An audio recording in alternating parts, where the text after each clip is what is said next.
Halo semuanya, balik lagi di Bisikan Sentir. Bareng aku Salma, kali ini kita akan membahas sesuatu yang banyak orang sering alami. Tentang apa itu? Kita tunggu ya. Tapi sebelum itu, aku Salma nggak sendirian. Aku bareng bintang tamu yang udah aku datangkan langsung dari Surabaya. Siapakah itu? Kita tunggu selanjutnya hanya di Bisikan Sentir.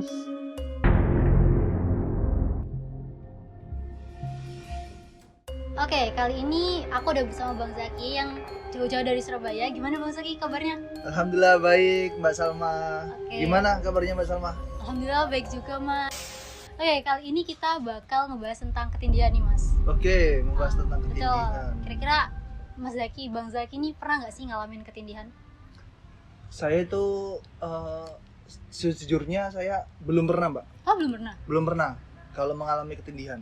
Tapi Tetapi saya ini ada kisah menarik dari sahabat saya. gimana tuh? Pas waktu dulu di pondok, tuh kan pondok kan biasa kasurnya itu kan nggak pakai ranjang kan? Oh lesehan. Ya lesen semua tuh. Ah, Jadi ah. pakai kasur doang. Hmm. Alasan lantai. Nah itu ketika pagi hari itu kasurnya ditumpuk Mbak. Hmm. Kasurnya ditumpuk itu ada 10 kasur ditumpuk. Nah ada nih temennya temenku. Dia ini emang betik sih. Apa ya betik? Apa ya, nakal. Oh nakal. Eh, Beling. beling ya. Gak tau lah bahasa Jogjanya apa yang halus itu. Nakal. Nah pas jam sekolah dia itu ke kamar dan dia itu niat beristirahat, kabur dari kelas, akhirnya dia tidur di atas kasur itu, ditumpukan itu, dan itu di sore hari, padahal kita tahu tidur di sore hari itu nggak boleh kan. Betul. Ya kan, akhirnya dia tidur di sore hari, pas dia bangun mau maghrib, menjelang maghrib itu dia nggak bisa bangun. Karena ketindihan. Gak itu? bisa bangun karena ketindihan itu. Tuh dia melihat sosok orang, bukan orang sih, kayak makhluk halus itu warna hitam, gede badannya, itu mengerikan sekali. Aduh. Apa ya? Terus matanya itu merah gitu. Nyala.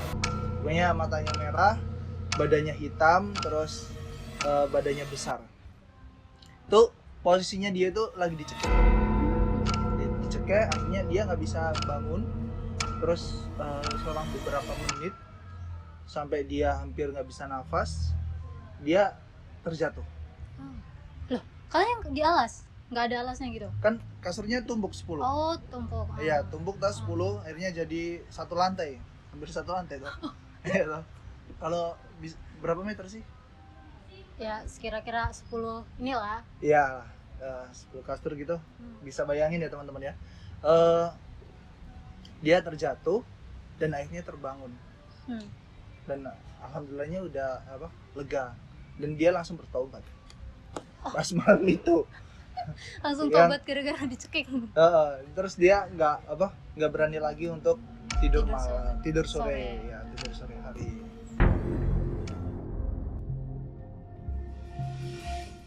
Bang Zaki sendiri, sebenarnya ada nggak sih kaitannya antara ketindihan sama hal-hal ilmiah sama hal-hal religius gitu-gitu? Ketindihan terkait dengan dokter, Medis. medis. Karena aku bukan dokter ya Mbak ya, aku seorang pelawak. Oh ya. Ya, pelawak yang horor, sedikit horor. Aku sedikit baca ya. Kemarin tuh aku udah searching.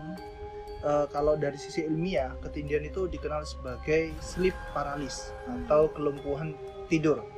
Biasanya ini terjadi saat tubuh kita itu berada di fase tidur atau yang dinamakan REM, di mana otot-otot tubuh itu memang dimatikan. Sementara untuk mencegah bergerak saat bermimpi, kalau kita tiba-tiba sadar di tengah fase itu, kita jadi merasa terjebak antara sadar dan tidur. Itu karena otak kita itu sedang kebingungan ketika bangun tidur. Dalam kondisi setengah sadar, otak itu bisa menciptakan halusinasi. Tapi kalau dari sisi mistis, banyak yang percaya ketindihan itu terjadi karena makhluk halus yang mendekat. Apalagi kalau tinggal di tempat yang angker. Apalagi sendirian, kasihan udah jomblo sendirian, ketindihan juga. Kasian banget. Iya. Tapi kalau menurut Bang Zaki sendiri, Bang Zaki lebih percaya ke hal-hal mistis atau hal-hal yang ilmiah? Kalau aku sih lebih percaya ke hal-hal yang medis. Kenapa? Soalnya kan saya juga belum pernah mengalami ya. Oh iya sih. Jadi belum tahu tuh yang namanya makhluk halus. Tapi sebenarnya kan ini ya, kalau makhluk halus itu kan sebenarnya memang ada gitu ya di sekitar kita. Iya, Kayak jin ada. itu kan ada gitu. Bahkan malaikat-malaikat juga ada. Iya betul. Kan makhluk halus juga mereka. Bang Zaki nih ada nggak sih tips dan trik supaya kita nih nggak ketindihan gitu? Tips and trick biar kita nggak ketindihan ya. Kalau aku bicara dari segi apa ya? Mistis? Satunya apa tadi? Mistis. Dari segi mistis. Mhm. Buat teman-teman kalau mau tidur biar nggak terjadi ketindihan, itu teman-teman alangkah baiknya untuk membaca doa terlebih dahulu sebelum tidur. Seperti ayat kursi, triokul, itu disebutkan juga di dalam hadis. Cuma saya agak lupa terkait hadisnya apa, tapi guru saya dulu mengajarkan kalau nggak hanya guru saya, ibu saya juga kalau dulu itu mengajarkan saya itu kalau sebelum tidur itu untuk berdoa buat ayat kursi. Teman-teman kalau nggak tahu ayat kursi bisa triokul.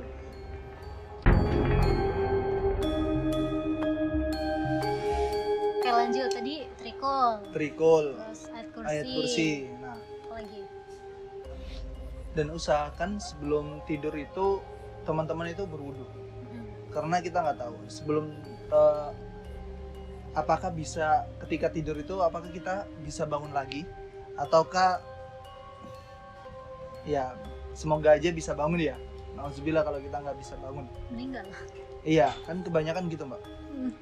Makanya kita perbanyak bersyukur ketika kita masih diberikan kehidupan lagi ketika bangun tidur itu.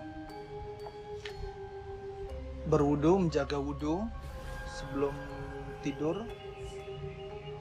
Terus apa lagi? Itu aja sih mbak untuk tips. Kalau dari segi medis apa? Kayak mungkin kita harus ngapain gitu biar Nah. kita nggak ketindihan. Kalau dalam segi medis pastinya hampir sama aja sih. Berwudu itu menjaga kita untuk agar bersih. Oh iya. Jadi sebelum tidur tubuh kita itu selalu bersih dari yang mana yang bakteri atau kuman-kuman. Terus teman-teman berbanyak untuk olahraga. Biar otot-otot kita itu nggak tegang-tegang terus. Jadi peredaran darah kita itu jadi makin lancar. Itu mbak. Sebelumnya Mbak Salma ada nggak kisah pernah nggak ngalamin ketindihan itu? Kalau aku sendiri ya ketindihan pernah sih aku pernah. Pernah. Ya, Kenapa jadi tuh? Kok bisa? bisa gara-gara ini kayaknya menyangkut dari segi medis sih. Karena waktu itu sebelum tidur tuh aku nangis dulu. Jadi mungkin dadanya sesak atau gimana gitu, terus kayak otaknya yang kayak tadi dijelasin Mas Zaki itu apa ya kayak nge-freeze gitu loh. Jadi kita kayak nggak bisa gerak gitu. Nggak bisa gerak, nggak bisa ngapain. Ya itu dulu tuh gara-garanya abis putus cinta sih makanya nangis. Putus cinta ini pertama faktor-faktornya itu ya. Faktor-faktor nih. Hati-hati nih kalau putus cinta jangan nangis kelamaan ntar ketindihan. Terus apa lagi? Ada nggak sih cerita-cerita lain gitu selain ketindihan? Kan tadi dari temennya nih, mungkin dari temen-temennya yang lain deh. Kalau dari teman-temannya yang lain ya, ada nih mbak.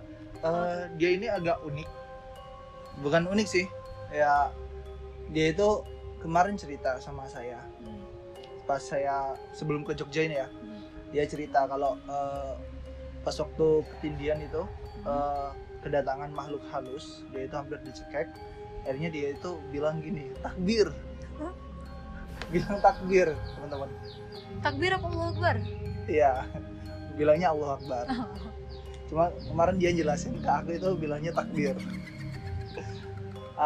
Dia habis ngomong takbir itu, habis ngomong Allahu Akbar itu, langsung setannya ini langsung hilang makhluk halusnya.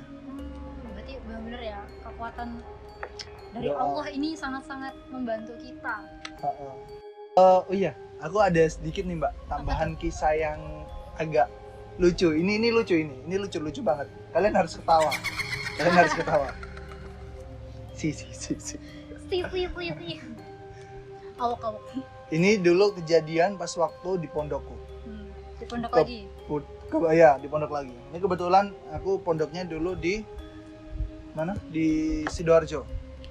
Pondok banget ya masa ini. Iya, pondok banget aku. Anak pondok. Nah, Ustad, dai. Ustadz rajin sholat atau nggak pernah sholat? Gini-gini seorang dai loh. Oh iya. Banyak orang yang nyari. Si kita. Kok Cikita? Enggak. Lanjut ke kisahnya aja, Mbak ya. Gimana tadi? Jadi dulu kan kita kan kumpul bareng sama teman-teman satu pondok. Nah, itu satu kamar itu ada 36 orang. Banyak banget ya. 36 orang, kipasnya itu cuma ada 3. Dan itu kipas yang gini-gini dong. Muter gini dong. Emang kipas ada yang muternya lain-lain selain gitu? Iya sih, betul sih, nggak salah sih ya. Ya pokoknya muternya nggak jauh-jauh banget itu. Jadi 36 orang itu ranjang kita itu tumpuk-tumpuk. Tidurnya berarti tumpuk-tumpuk juga? Ranjang enggak. Kalian tidurnya tumpuk-tumpuk juga? Banyak nggak salah ya guys. Enggak, kalau bener loh nanya kan nggak tahu. Iya betul. Gimana lanjutin? Jadi pas waktu ada salah satu santri, dia ini yang bisa dibilang suka tidur. Ada kan santri yang kayak gitu, yang sukanya tidur terus itu. Apalagi kalau di kelas tidur, di masjid tidur. Gak tahu kalau sekarang kayaknya dia kuliah juga kayaknya tidur terus gitu. Siapa sih masnya jangan-jangan? Bukan. Saya aktif, alhamdulillah. Aktif Ya kan, apa? Pak? Aktif tidur. Enggak. Aktif di kuliah. Pas waktu tidur nih, orang yang tidur itu dia kebetulan nggak tidur di kasur, tidurnya di lantai. Tidur di lantai, nggak pakai alas sama sekali. Akhirnya itu kan pas waktu jam sekolah ya. Pas waktu jam sekolah ada tuh teman saya yang beratnya itu 150 kilo. Buset. Bener, 150 kilo itu. Gentong ya? Astagfirullah. Tapi jangan ngece Mbak, itu gentong-gentong aja dia itu ototnya gede. Oh, iya. Ya walaupun lemak-lemaknya masih banyak sih. Tapi Apanya yang gede? Ototnya ya? badannya dia. Badannya. Beratnya itu 150 kilo. Nah itu lihat temannya itu dia lagi tidur di lantai. Dia jahil. Dia tindihin tuh temannya. Itu dari ketindihan ya? Ketindihan teman. ketindihan gong. Jadi teman saya itu pas waktu bangun tuh bingung. Ini harus ngapain? Ini kok gelap, kok nggak ada apa-apa. Dia udah zikir, udah baca ayat kursi, tapi sama aja teman-teman. Udah takbir gak hilang juga? Iya, udah takbir gak? Ternyata yang Nggak nindihin hilang. temennya. Ternyata temannya sendiri. Oke teman-teman, mungkin gitu aja obrolan kita pada hari ini. Semoga bisa bermanfaat dan sampai bertemu lagi di episode selanjutnya. Tetap jangan kemana-mana, tetap di Bisikan Sentir.